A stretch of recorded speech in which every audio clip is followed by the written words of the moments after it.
रायकर व जाधव यांना जबरी मारहाण, ताबा घेण्यासाठी केली बेकायदेशीर जमीन बळकावल्याचा कट. यवत पोलीस स्टेशन हद्दीतील प्रकार. पुणे यवत प्रतिनिधी पुणे जिल्हा. दिनांक 19 मे यवत पोलीस स्टेशन हद्दीत जमिनीच्या वादातून रायकर व जाधव कुटुंबियांना जबरी मारहाण करून संबंधित व्यक्ती मनुष्यबळावर रायकर व जाधव या कुटुंबियांची जमीन लाटण्याचा प्रयत्न करत आहे.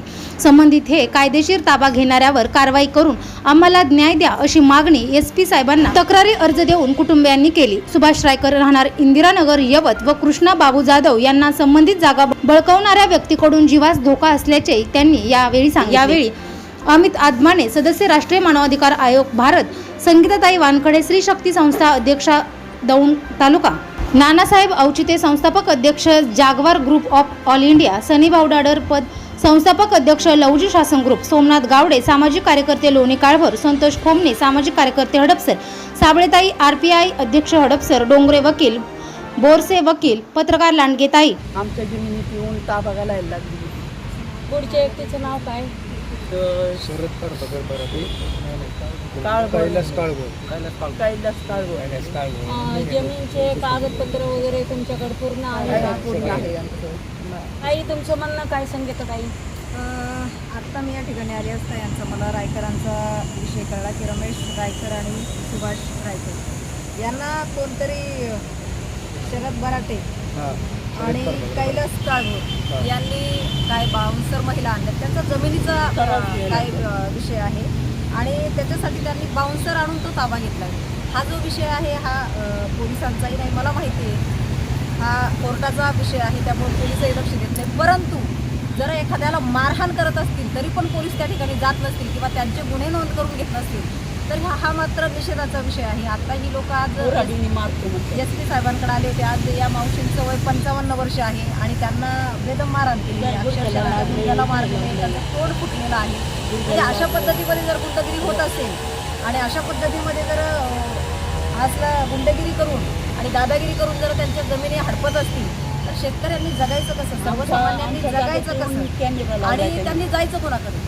ज्या वेळेला कुठेही काही घटना घडते त्यावेळेला पहिला आपल्याला पोलिसांनाच बोलवावं लागतं. नंतर तो विषय कुणाचा आहे तो नंतर बघितला जातो, कोर्टाचा आहे, तहसीलदाराचा आहे किंवा अन्य कुणाचा आहे. परंतु सर्वप्रथम त्या ठिकाणी मदतीसाठी मात्र पोलिसांनाच बोलवलं जातं आणि जर पोलीस येत नसतील तर मग या लोकांनी जायचं कसं आणि यांनी न्याय कुणाला मागायचा? खरंच हे जे कोण काळभोर आहेत, हे जे कोण काळभोर आहे त्यांनी बऱ्याच 30-40 महिला बाउन्सर आणल्यात. त्या महिलांनी यांना मारहाण केली अगदी त्यांच्या घरी जाऊन आणि तरीही जर पोलीस त्याची दखल घेत नसतील तर मला वाटतं ते कोण पोलीस आहेत देशमुख साहेब तर देशमुख साहेबांचं खरंच निलंबन केलं पाहिजे. कारण त्यांच्या बऱ्याच तक्रारी येत आहेत आणि बरेच नागरिक त्यांच्यावर नाराज आहेत. परंतु आज हे SP साहेबांना भेटलेत आणि गिल साहेबांचं काम खूप चांगलं आहे.